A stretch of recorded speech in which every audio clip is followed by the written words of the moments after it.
நற்செய்தி வாசகம். நீங்களும் ஆயத்தமாயிருங்கள். லூக்கா எழுதிய தூய நற்செய்தியிலிருந்து வாசகம். அதிகாரம் 12, இறை திருவசனங்கள் 35 முதல் 40 முடிய. அக்காலத்தில் இயேசு தம் சீடருக்கு கூறியது: உங்கள் இடையை வரிந்து கட்டிக்கொள்ளுங்கள், விளக்குகளும் எரிந்து கொண்டிருக்கட்டும். திருமண விருந்துக்கு போயிருந்த தம் தலைவர் திரும்பி வந்து தட்டும்போது உடனே அவருக்கு கதவை திறக்க காத்திருக்கும் பணியாளருக்கு ஒப்பாயிருங்கள். தலைவர் வந்து பார்க்கும்போது விழித்திருக்கும் பணியாளர்கள் பேறு பெற்றவர்கள்.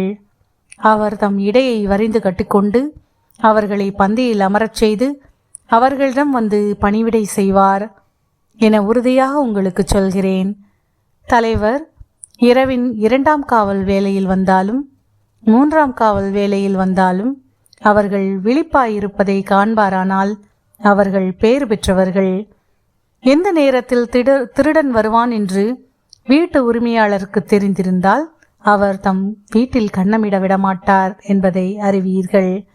நீங்களும் ஆயத்தமாயிருங்கள், ஏனெனில் நீங்கள் நினையாத நேரத்தில் மானிட மகன் வருவார். ஆண்டவரின் அருள்வாக்கு. கிறிஸ்துவே உமக்கு புகழ்.